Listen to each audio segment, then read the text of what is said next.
Hi everybody, it's Alex here. Welcome to this week's Let's Talk Tuesday.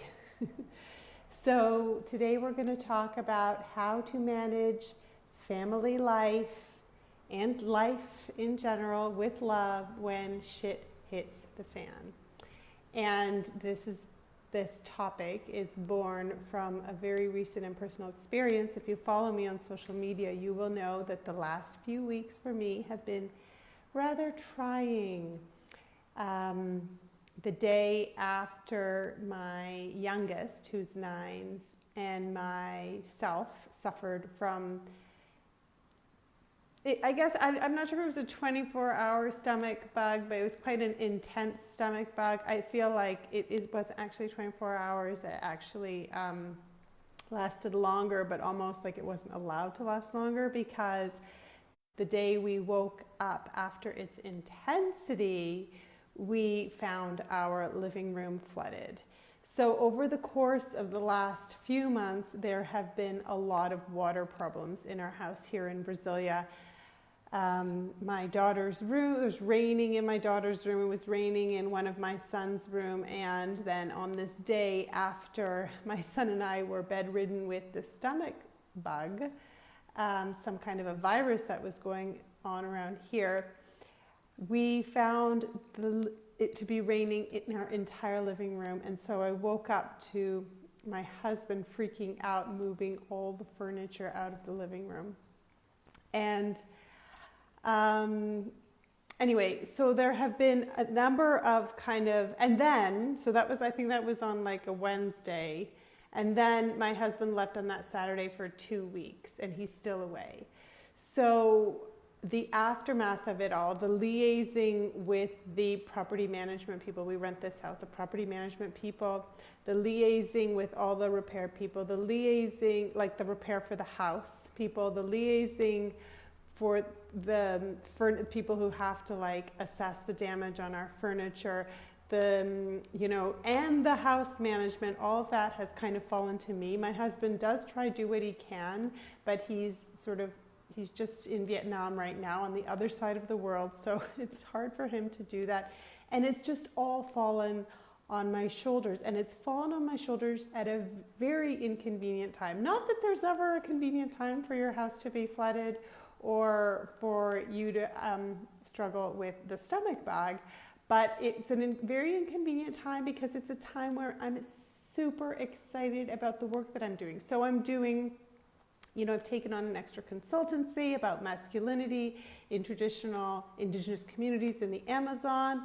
I was super excited about that.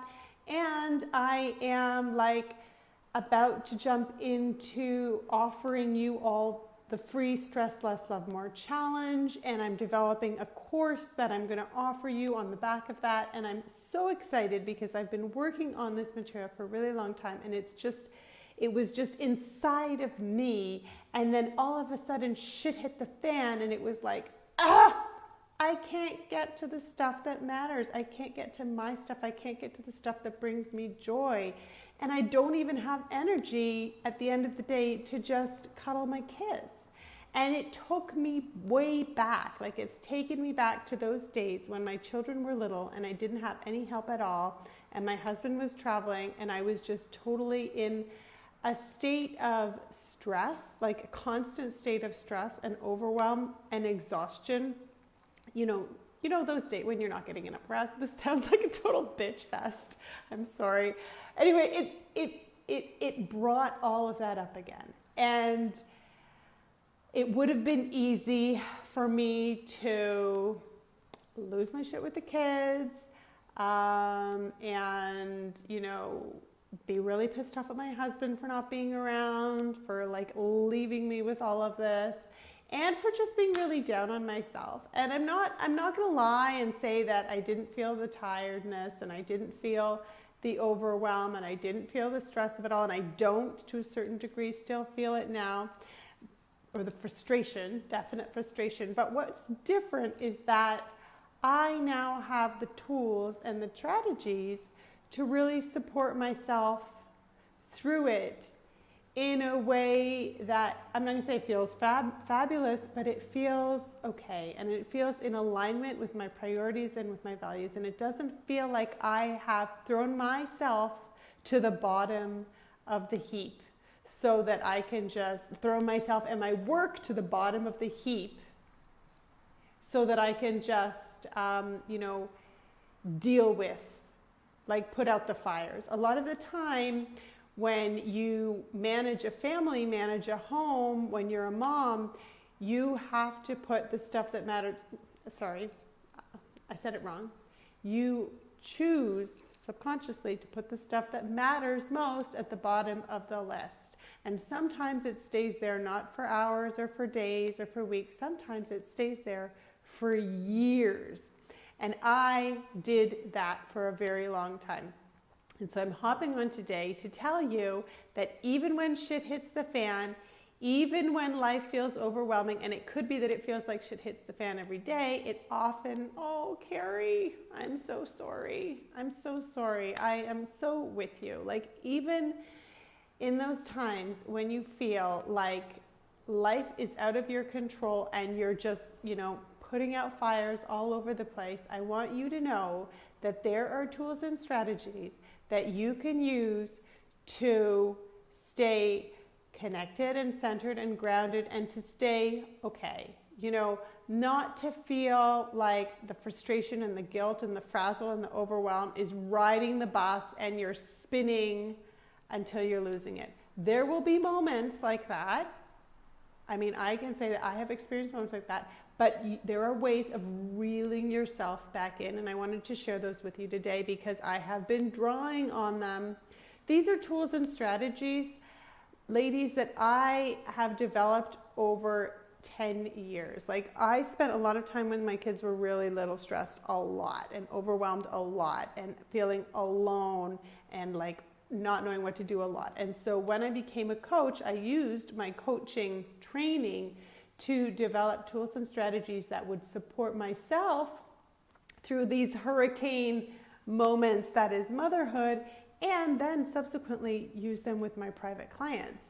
So these are tested and they work. And I can tell you they work because in this last wave, hurricane or tsunami or shit hit the fan episode, whatever we want to call it, with the flooding and the stomach flu and my husband being away, in that last kind of phase, and I'm still in it, like there's still a lot to do, I actually managed without losing my shit for the kids, threatening divorce for my husband, and getting really, really down or freaked out, So I want to tell you how. And this is what I did. And it sounds like, it's almost counterintuitive what I did. But what I did was this. I actually, because what I used to do is I used to say, okay, I've got to deal with this shit. There's just no way I can do the yoga. I did the opposite. I increased the number of, so I see a therapist. Instead of seeing her once a week, I said, I need to see you twice a week because I have no one to talk to. My husband's away, right? So I can call him, but he's like 12 hours difference. So I needed someone to talk to.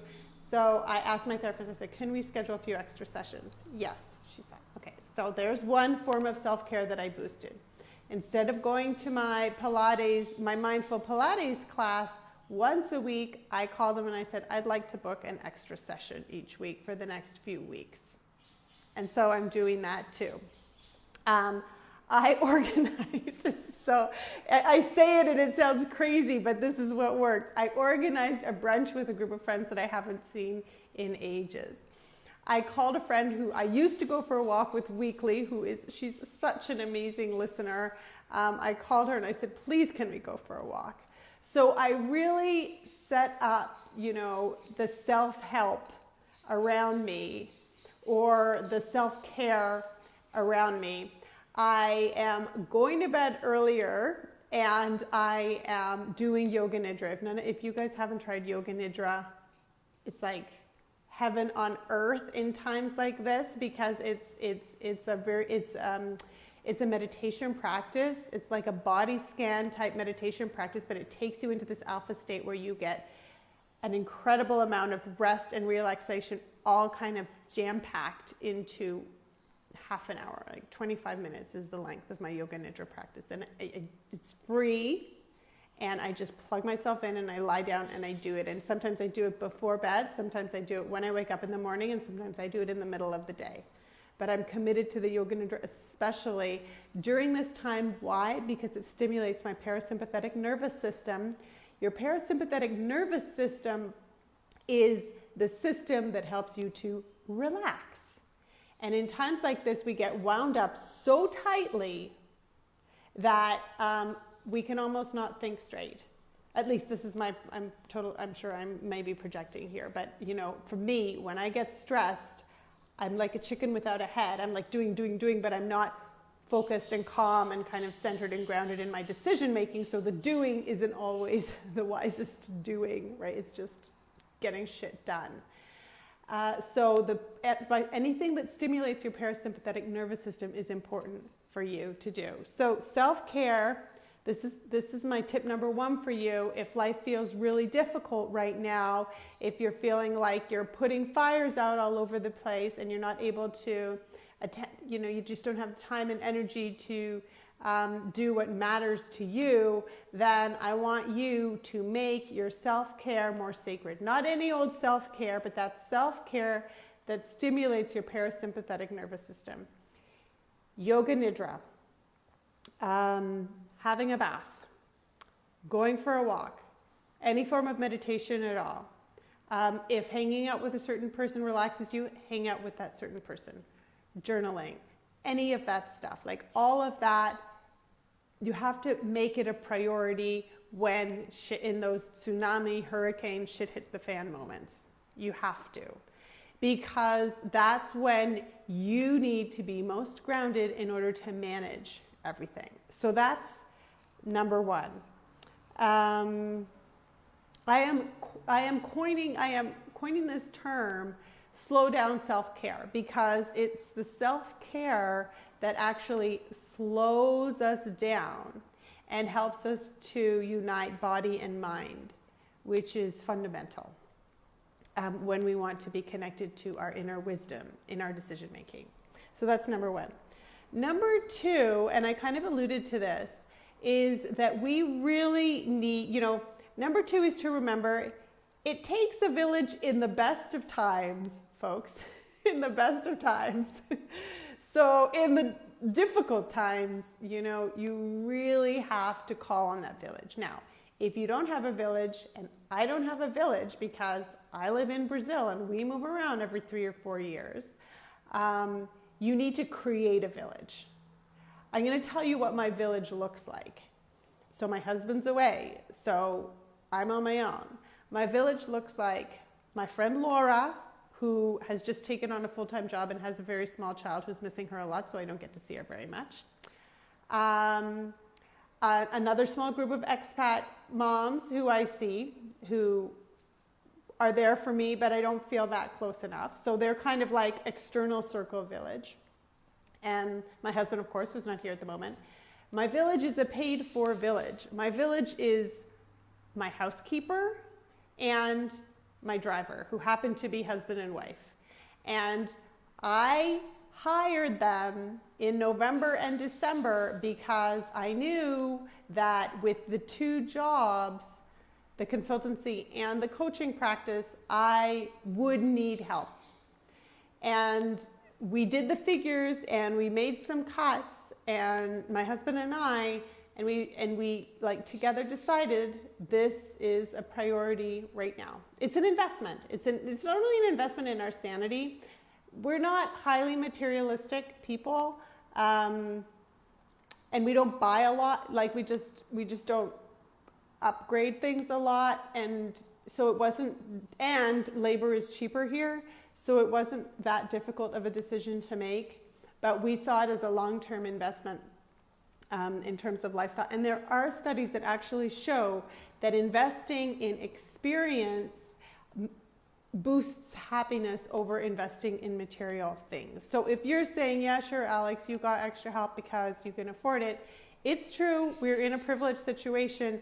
And if you look at your budgets and you decide to cut out like X number of pizza nights, or, you know, a particular child's activity that they hate going to anyway, or, you know, something on the clothing budget or whatever, then maybe you can add some extra help here or there. And I invite you to do that, because in a previous video, I talked about how the way we spend our money is often unconsciously, and it's often in alignment with the way the patriarchal capitalistic system, the values that it defines. And so if you come back and look at what you define as valuable and what you want to put your money where your mouth is in terms of those values, then maybe you want to get a little bit of extra help. But anyway, in my situation, I don't have a village, so these people are my village, and they have totally come through for me. Like, I mean, of course they've come through for me, they're paid to come through for me, but even beyond. Like, we're talking about, you know, my housekeeper making me, like, you know, my absolutely favorite dish without me asking, because she knows it's going to lift my spirits. Or, you know, bringing me a really sweet little dish, or making the kids a special cake because she sees what's going on in the house and she sees how stressful things are. So she's taking care of me. And you need to call on those people in your world who will take care of you in these difficult moments. You can call them on the phone, which is also something that I've done. I've been like calling my friends. Call them on the phone, or you can,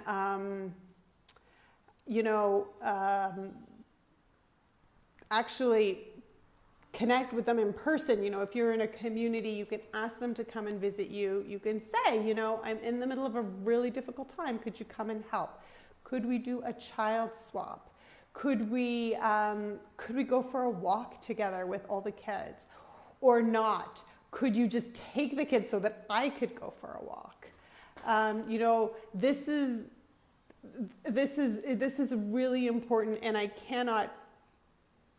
just cannot emphasize enough how lonely it can often feel when we're going through these difficult times, and how lonely I've actually felt. Yesterday, I got on a call with a group of women who we kind of support each other in online businesses, and I just broke down and I started to cry, and they were like, oh my God, you know, why haven't you told us what you're going through? And I'm like, I'm just so used to going through it alone, right? So I have like my local village, but there's also, you know, online villages that you can turn to. People, we're such a mobile world now, you know, we move around so much. So reach out to those people who are, you know, you haven't reached out to in a long time, or create a women's circle for yourself. Like, invite people that resonate with you to go for coffee, and go for coffee with them. Create your village. So friends, family, people with like-minded people. You can create a circle around like a like-minded thing, book clubs, whatever, or hire people to help you. You know, that is also your support village. So that's the second point. The first point is really keep your self-care sacred, and actually during these difficult times to boost it. And then the second point is recognize that it takes a village, that this is really hard to do alone, even in the best of times. So either join a village or create your own. And then the third thing that I did, and I did this a couple days ago, was I took some time to really zoom out of the situation. So I got some of my Stress Less tools, and I did a brain dump, because my brain was just about to explode in between, like preparing the online course that I'm getting set up for you guys, and the consultancy work, and you know, figuring out what we're going to do about the house here, and like repairing furniture, taking care of the kids, and just the day-to-day, all of that. It was just like, blah! My brain was ready to explode. So I did a brain dump, and I got my mother list, which is actually, I'm not going to grab it, but it's just over there on my desk. And I just sat down, I had my cup of coffee, put the candle next to me. I treat it as a ritual, the brain dump. And I just imagined everything flowing from up here, right out through my arm and onto that piece of paper. It's actually a little notebook that I have where all my to-dos are going to be safely. There they are, and there they sit. And once they were, this is really important. And if you do this, when you do create your mother list or draw on your mother list to hold everything that is currently in your head, you have to remember that this list is not this week's to-do list or today's to-do list. This is just a safe place where you hold everything that you believe you have to do. Okay? And then you go through a discernment process of what actually needs doing, and I can share some questions with you that help me to discern what actually needs doing. So, you do this zoom out exercise where you step back and you clear your mind, and I'm sharing this, mother list practice with you. So that's one thing that I did. And then the other thing that I did is a passion project exercise that I do. Incidentally, these are two practices that I share in the Stress Less Challenge that I am preparing for you guys that we're going to do, that's going to begin on the 9th of March. So mark your calendars and remember that if you feel like it would be helpful for you to clear your mind out a little bit and prioritize your life. Just to, for me, I really need, in order to be present in the moment, in order to enjoy the moment, in order to be able to focus on what I'm doing and get the time in that matters, my mind needs to be organized. I think most of us are like that. So these are two exercises that can support you to do that. So the first one was that brain dump, the mother list exercise. And then the second one is where you actually close your eyes and just imagine yourself juggling all these sort of, balls. And each ball has, it's like a life project of yours. So for me, my balls right now are the paid ones, which are the consultancy and my coaching practice, this online business, which is my coaching practice. And then the other ones are, the everyday family management stuff, all the kind of post-flooding stuff.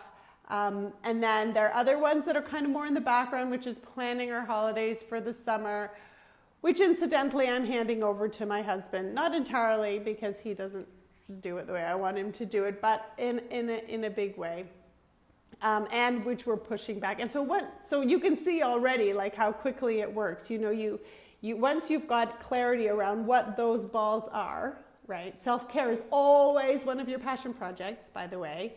So once you have clarity around what those passion projects are, and you can kind of visualize them on a piece of paper, then you are able to categorize, you're able to kind of fit everything that you've just vomited out onto your mother list into those balls. And it helps you to kind of balance things out a little bit more, and it helps you to identify what needs to happen first. So what is your biggest priority, right? And so that is helpful because then you can begin to prioritize and plan in terms of time. So it meant that I was able to say to my husband, listen, I'm not going to be able to meet. So the piano was full of mold, and the antique bench, one of the antique benches that my mother gave me, has water damage on it. And so I said to my husband, listen, I simply can't deal. Oh, and our oven broke. Our fucking oven broke. Can you believe our oven broke? We don't have an oven. That happened last Friday. Anyway, was it the Friday before, we still don't have an oven. So this is what I'm dealing with. I'm not dealing with fantastic service. Let's just say understatement. Basically, our oven broke, not last Friday, the Friday before. We're 10 days without an oven. Anyway, I will stop the bitching.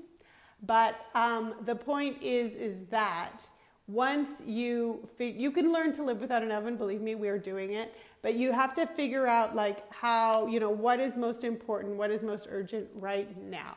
And because for me, what brings me joy, what keeps me fulfilled, what keeps me sane are my slow down self-care practices, the work that I'm doing for you guys, my coaching courses and my one-on-one coaching and the writing in relation to that, and the consultancy, because these are the things that give me fulfillment, time with my children, because those are the things that come first. And it's meant that we've had to write to the landlord and say, or to the property managers and say, we're not going to be able to get everything to you, like in terms of damage, the cost of all the damages to you until such and such in time, and we've pushed it back. And I've told my husband, I can't manage it all. We're pushing it back.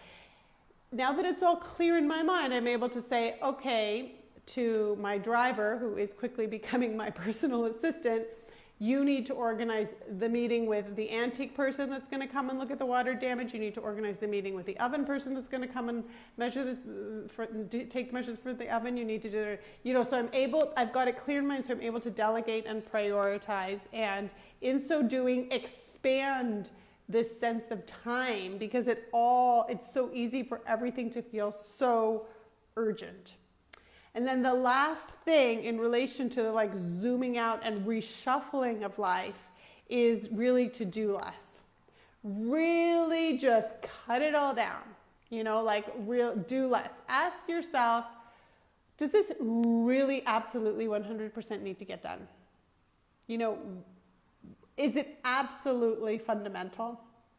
For me, in the past, this has looked like, do I really absolutely have to make the lunches for the kids? No. They can buy lunches in times like this, Or do I really, absolutely need to post on social media every single day? No. Maybe when I'm inspired and I have the energy to do it, I'll do it. But otherwise, and I say this in the context of a business. Of course, if you're not, if it's not part of your business, then of course you don't have to post on social media unless it's something that fills you, makes you feel good. Do I really absolutely have to have the bench water, like the antique person come and look at the bench now, immediately? No, it can wait, and it doesn't have to be me. It can be my husband, it can be my housekeeper, it can be somebody else. So that's the second question. Does it actually absolutely have to get done? Second question, does it absolutely have to be done by you? And that is my favorite question, because that's when you draw upon your village, right? So does it have to get done? Does it have to be done? And does it have to get done right now? That's the third question. Does it have to be done right now, right? Can you put it off? And so those are 3 questions that are going to help you discern your to-do list anytime, but they're especially valuable when you are in a state of tsunami, right? And I should say that these questions come from my mentor, Kate Northrup's Do Less book, which I suggest everybody read. So let me just do a quick review. Today we were talking all about how to manage life from a self-loving place when shit hits the fan.